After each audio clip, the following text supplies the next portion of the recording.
ஒன்றான மெய் தேவனாகிய உம்மையும் நீர் அனுப்பினவராகிய இயேசு கிறிஸ்துவையும் அறிவதே நித்திய ஜீவன். யோவான் 17:3. ஒன்றான மெய் தேவனாகிய உம்மையும். இப்ப நித்திய ஜீவன்னா, இப்ப நான் ஏன் இயேசுவை பின்பற்றேன்? எனக்கு ஏன் இயேசுவேன்? எதற்காக எனக்கு இயேசுவேன்? நிறைய கேள்விகள். நிறைய பேர் இயேசப்பாவை பத்தி சொல்றாங்க. இயேசப்பாவை ஏற்றுக்கோ, இயேசப்பா வாழ்க்கையை மாற்றுவார், இயேசப்பா இந்த ஆசீர்வாதத்தை கொடுப்பார், இயேசப்பா அந்த ஆசீர்வாதத்தை கொடுப்பார். ஓகே, அதெல்லாம் சரிதான், ஆண்டவர் ஆசீர்வதிப்பார். ஆனா உண்மையா எனக்கு எதுக்கு இயேசு வேணும்? நித்திய ஜீவன்னா, பூமியில வாழ்ந்து கொண்டு நான் ஏன் நித்திய ஜீவனை குறித்து யோசிக்கணும்? அது என்ன பேரு? நித்திய ஜீவன். இப்பவும் நான் ஜீவனோட தான் இருக்கிறேன், இப்பவும் நான் உயிரோட தான் இருக்கிறேன். அது என்ன நித்திய ஜீவன்? நித்திய ஜீவன்னா ஒண்ணும் இல்ல, அதற்கப்புறம் அழிவே கிடையாது. இப்போ இந்த பூமியில நம்ம வாழ்கிற வாழ்க்கை கொஞ்ச நாள் தான். 60, 70, 80 அவ்வளவுதான். வசனம் சொல்லுது நமக்கு 70 வயசாம், பலத்தின் மிகுதியால் வேணா 80 வயசாம், அதுக்கு மேல தாண்டாதுன்னு வசனம் சொல்லுது.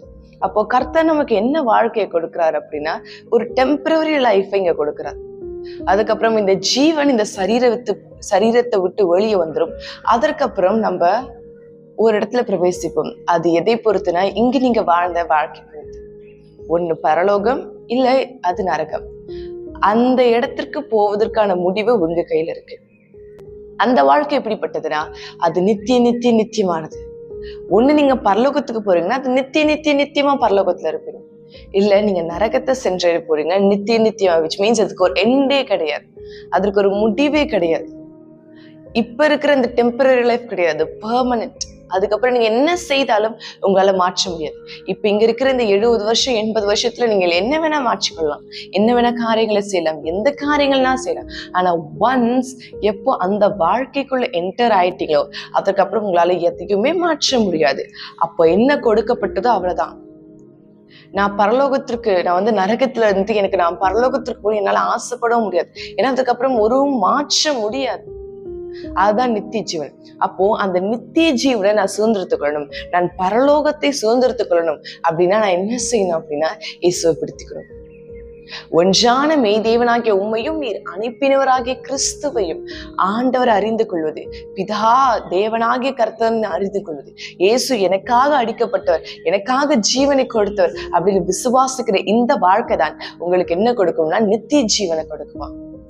நிறைய பேரு நிறைய பிரயாசப்படுறாங்க இதற்குனா, உண்மையான தேவனை தெரிந்து கொள்ளணும், உண்மையான கடவுளை தெரிந்து கொள்ளணும். நிறைய பேர் பிரயாசப்படுறாங்க.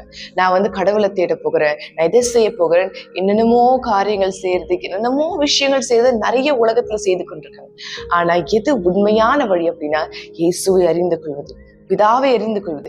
இவர்களை தெரிந்து கொள்வதுதான் நித்திய ஜீவனுக்கான ஒரு வழி, ஒரு அடையாளமா இருக்குது. அப்ப நான் பரலோகத்தை அடையணும், நான் மோட்சத்தை பெறணும், நாங்க போனா ஒரே வழி இயேசுவை பிடித்துக் கொள்வது.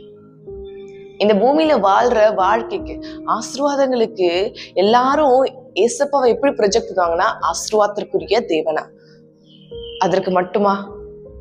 ஆசீர்வாதத்தை கொடுக்கவா அவர் மெனக்கிட்டு ஜீவனை கொடுத்தார்? அவர் அதை கொடுப்பார். ஆனா அவர் அதற்கானவர் கிடையாது. அவர் எதற்குனா நித்திய ஜீவன். அவர் உங்களுக்கு பரலோகத்தை கொடுக்க விரும்புகிறார். அவர் என்னுடைய பிள்ளைகள் என்னோடு இருக்கணும்ன்ற ஒரு ஆசையினாலதான் தன்னுடைய ஜீவன், தன்னுடைய சரீரம், ரத்தம் எது ஒண்ணுமே பெருசா பொருட்படுத்தாம எல்லாவற்றையும் கொடுத்து உங்களுக்காக அவர் இப்ப காத்து கொண்டிருக்கார். அதனாலதான் எப்பொழுது நீங்க உடைக்கப்பட்டு இயேசுவேன்னு அவரை நோக்கி கூப்பிடுறீங்களோ, உடனே அவர் உங்களுக்கு பதில் செய்கிறார், உடனே மறு உத்தரவு கொடுக்கிறார். ஏன்னா அவர் வந்தது, அவர் காரியங்கள் எல்லாமே செய்தது அந்த ஒரு நோக்கத்திற்காக மட்டும்தான். நித்திய ஜீவன் எதற்காக நான் சுதந்திரத்துக் கொள்ளணும்? நித்திய ஜீவன் இல்லைன்னா நான் இப்ப வாழ்கிற வாழ்க்கைக்கு அர்த்தமே இல்லை. உலகத்துல நான் எவ்வளவு வேணா நல்லவளா இருந்திருக்கலாம், உலகத்துல நான் எத்தனை வேணா காரியங்களை இழந்திருக்கலாம், எத்தனை வேணா கஷ்டப்பட்டிருக்கலாம். ஆனா நான் பரலோகத்தை சுதந்திரத்துக் கொள்ளலாம். அதனால என்ன, பரலோகத்தை சுதந்திரத்து போடலாம். நான் இத்தனை நாள் பட்ட பிரயாசம், இத்தனை நாள் பட்ட பாடு எல்லாம் கஷ்டமா போயிருக்குமே. பைபிள்ல ஆண்டவர் ஒரு உவமையா சொல்லுகிறார். 2 பேர் இருந்தாங்களாம். ஒருவன் ஐஸ்வர்யவான், இன்னொருவன் அந்த ஐஸ்வர்யவான் வீட்டு வாசல்ல இருந்த லாஸ்டஸ். இந்த ஐஸ்வர்யவான் வசனம் சொல்லுது, அவர் சம்பரமாய் வாழ்ந்தார். அப்படின்னா எல்லா வசதிகளோடும் எல்லா ஆஸ்திகளோடும் நல்ல லக்ஸரிஸான லைஃபை லீட் பண்ணார்னு வசனம் சொல்லுது. இன்னொரு பக்கம் அவர் வீட்டு வாசல்ல ஒரு மனுஷன் இருந்தார். அந்த மனிதன் பேரு லாஸ்ரஸ். அந்த மனுஷன் எப்படி வாழ்ந்தானா, அந்த மனுஷன் இந்த ஐஸ்வர்யவான் சாப்பிட்டுட்டு போடுற மிச்சத்தை சாப்பிட்டுட்டு உயிர் வாழ்ந்து கொள்ளலாம். வசனம் சொல்றது, அந்த லாஸ்ரஸனுடைய பக்கத்துல நாய், அவனுடைய புண், அவனுடைய வேதனையெல்லாம் அந்த நாய் நக்கி விட்டு போகுவான். அவனுடைய சரீரம் அவ்வளவு அழுகி போன ஒரு நிலைமையில, நல்ல சரீரம், நல்ல காரியம்லாம் கிடையாது. அந்த மாதிரி வீட்டு வாசல்ல தங்கிட்டு இருந்த ஒரு மனுஷன், வீட்டு வாசல்ல தரித்திருந்த மனுஷன். அவரை விசாரிக்க ஒருவரும் இல்லை, அவருக்காக பேச ஒருவரும் இல்லை, அவருக்காக வழக்காட ஒருவரும் இல்லை, யாரும் இல்லை. ஆனா அந்த மனுஷனுக்கு எல்லா அதிகாரம், மனிதர்கள், அது இது எல்லாம் நிறைந்தவரா இருந்தார் அந்த மனுஷன். இப்படி காரியங்கள் இருந்தது. 2 பேரும் மரிக்கிறார்கள். சூழ்நிலை அப்படியாக தலைகீழாக மாறுகிறது. 2 பேரும் ஒரே நேரத்துல மரிக்கிறாங்க. சூழ்நிலை எப்படி தெரியுமா இருக்குது? இந்த லாஸ்ரஸ் வீட்டு வாசல்ல இருந்த இந்த மனுஷன் அங்க ஆபிரகாம் மடியில தேய்ச்சப்பட்டார், இளைப்பாறுகிற இடத்துல இருந்தார் வசனம் சொல்லுது. இந்த உலகத்துல சம்பரமாய் வாழ்ந்த இந்த மனுஷனுடைய நிலைமை, அந்த மனுஷன் எங்கன்னா அந்த வெப்பத்தின் தாக்கத்தை தாங்க முடியாம, அந்த அனலுடைய தாக்கத்தை தாங்க முடியாம இவர் ஆபிரகாமை நோக்கி கேட்கிறார். ஆபிரகாம் நோக்கி, ஆபிரகாமே, லாஸ்ரஸ்வை அனுப்பி அந்த விரல்ல கொஞ்சம் தண்ணியில கையை விட்டு என் நாவை கொஞ்சம் குளிரப்படுங்க, என்னால வெப்பத்தை தாங்க முடியல. ஆக்சுவலா அவர் நரகத்தின் அக்னியில போடப்படல, அந்த வெப்பம் தாங்க முடியாம அவர் அப்படி கேட்கிறார். லாஸ்ரஸ் உண்மையான பரலோகத்துக்கு போகிற அவர் இளைப்பாறுகிற இடத்துல இருக்கிறார். அப்ப ஆபிரகாம் சொன்னார், இல்லப்பா, என்னால அங்க வர முடியாது, எங்களால அங்க வர முடியாது, உன்னாலையும் இங்க வர முடியாது. இங்க ஒரு பெரிய பிளவு, இங்க ஒரு பெரிய டிஸ்டன்ஸ் இருக்கு, பேசுறது கேட்க, உணர்ச்சியை பார்க்கலாம், ஆனா எங்களால அங்க வர முடியாது, உன்னாலையும் இங்க வர முடியாதுப்பா, அவ்வளவுதான், எதுவுமே மாற்ற முடியாது அப்படின்னு சொல்லுகிறார். அப்போ அந்த லாஸ்ட் சொல்றாரு, சரி, நான் தான் தப்பு பண்ணிட்டேன், போய் வீட்டுல என்னுடைய சகோதரர்லாம் இருக்காங்க, இந்த லாஸ்ரஸ்வை உயிரோடு எழுப்பி போய் என்னுடைய சகோதரருக்கு சொல்லுங்க, அவங்களோட இந்த இடத்துக்கு வராம இருக்கட்டும், நான் செஞ்ச தப்பு அவங்களும் செய்ய வேண்டாம் அப்படின்னு சொன்னப்ப, இல்ல, அதற்கு சொல்லதான் தேவன் தம்முடைய ஊழியக்காரர்கள் அங்க வைத்திருக்கிறார், அதை அவர்கள் பார்த்துப்பார், அவர்களை விசுவாசித்தா அவர்கள் பரலோகத்துக்கு வருவாங்க, நீ இது குறித்து ஒண்ணும் கவலைப்படாத, ஆண்டுடைய வார்த்தை கேட்காத ஜனங்கள் மரித்தோர்ல இருந்து ஒருவன் போனாலும் கேட்க மாட்டார். இதான். அப்போ பூமியில நீங்க வாழ்கிற வாழ்க்கை வேறு, அங்க வாழ்கிற வாழ்க்கை வேறு. இதை வைத்து ஒரு மனுஷன் இங்க போய் விடுவார், அங்க போயிடுவார், நம்மளால கணிக்க முடியாது. எந்த ஒரு மனுஷன் கிறிஸ்துவை உறுதியை பற்றி பிடித்து ஆண்டவரை சார்ந்து இருக்கிறாரோ அந்த மனுஷன் மாத்திரமே பரலோகத்துக்கு போக முடியும். இதுல என்ன வேணா நீங்கள் பேசிக்கொள்ளலாம், இது சரி, இது தவறு, இதை நான் செய்வேன், இதை நான் செய்ய மாட்டேன், நீங்கள் பட்டிமன்றம் நடத்தி கொள்ளலாம், என்ன வேணா கமெண்ட்ரி கொடுக்கலாம். அதல்ல வேதம் என்ன சொல்லுகிறது, வசனம் என்ன சொல்லுகிறது, என்னை உண்டாக்கின தேவன் என்ன சொல்லுகிறார், அவர் தான் ஒரு காலத்துல என்னை நியாயம் தீர்க்க போகிறார், அவர் என்ன சொல்லுகிறாரோ அந்த காரியங்கள்லாம் நடைபெறும். அந்த விஷயத்துல ஜாகிரதையா இருங்க, அந்த விஷயத்துல கவனமா இருங்க. கர்த்தருக்கு அடுத்த விஷயத்துல நம்ம ரொம்ப ரொம்ப கவனமா இருக்கணும். என்ன வேணா நீங்கள் பேசிக்கொள்ளலாம், என்ன வேணா மாறுதட்டி கொள்ளலாம், இது சரி, அது தப்பு, இப்படி அப்படின்னு இல்ல. வேத வசனம் என்ன சொல்லுகிறது? வசனம் சொல்லுது, உங்களால ஒரு முடிய, கருப்பா இருக்கிற முடிய வெள்ளையா கூட மாற்ற முடியாதான். காலப்போக்குல மாறுறது வேற. உங்களால ஒரு செகண்ட்ல மாத்த முடியுமா? இந்த கருப்பா இருக்க முடிய உங்களால வெள்ளைய மாத்த முடியுமா? உங்க சரீரம் தானே, உங்க கண்கள், உங்க கைகள் தானே, அதை பிடிங்கி போட்டு புதுசா உங்களால வைக்க முடியுமா? முடியாது. உங்க சரீரம் தான். ஆனா உங்க சரீரத்தின் மேல உங்களுக்கே அதிகாரம் கிடையாது. மரித்து போன ஜீவனை உங்களால உயிரோடு கொண்டு வர முடியுமா? முடியாது. உங்க சரீரம் தானே, உங்களுடைய காரியம் தானே. பேசலாம், நம்மளால ஒன்றும் செய்ய முடியாது. அதுல கவனமா இருந்து கொள்ளுங்கள். தேவனுக்கு அடுத்த காரியத்துல கவனமா இருங்க. அப்போ என்னுடைய ஒட்டுமொத்த வாழ்க்கைக்கான அல்டிமேட் கோல் என்ன அப்படின்னா, நான் நித்திய ஜீவனை பெற்றுக்கொள்ளும். இந்த பூமியில என்ன வேணா வாழ்க்கை வாழ்ந்து கொள்ளலாம். ஆனா நீங்கள் மரிக்கும் தருவாயில் என்ன உங்களுக்கு கொடுக்கப்படுகிறதோ, மரண நேரத்துல அந்த 5 நிமிஷம் 10 நிமிஷத்துலதான் அந்த உண்மையான ஜீவனுடைய தாக்கம் புரியும். அப்பதான் அந்த மரண வேதனை எல்லாருடைய கண்கள்லயும், அந்த மரணத்துடைய பயம், அடுத்து என்ன செய்ய போகிறோம், என்ன பண்ண போகிறோம், எங்க போக போறோம், அந்த பயம் அப்பொழுதுதான் மனிதர்களுக்கு வரும். மற்ற நேரம் எல்லாம் அவர்கள் பலன் இருக்கிறப்ப இஷ்டத்திற்கு நடந்து கொள்வார்கள், மனம் போன போக்குல போவார்கள், இது சரி இது தப்புன்னு தைரியமா பேசுவார்கள். பலன் இருக்கிற வரையும் எந்த மனிதனாலையும் எதையும் செய்ய முடியும்.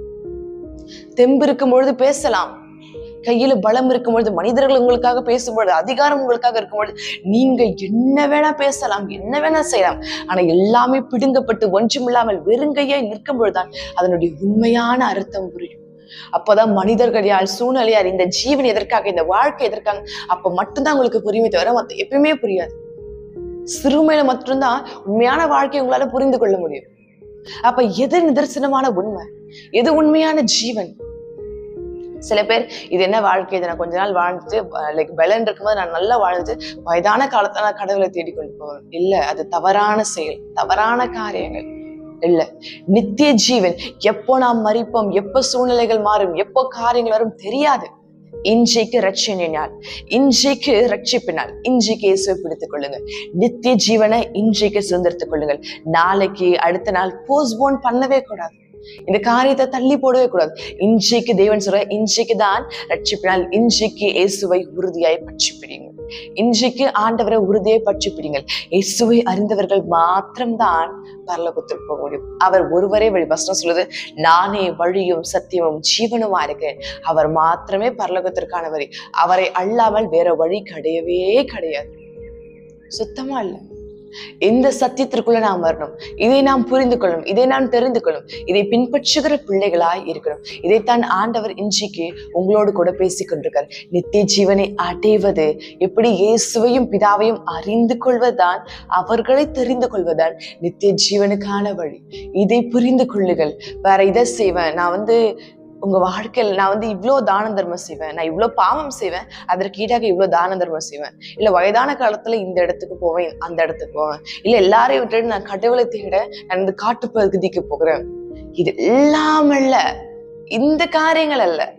அது உங்களுக்கு எப்படி உங்களுக்கு நித்திய ஜீவனை கொடுக்கும்? அதல்ல. அதை விட மேலான காரியம் கர்த்தர் சுலபமான ஒரு வழி கொடுக்கிறார். இயேசுவை அறிந்து கொள்வதுதான் நித்திய ஜீவன்.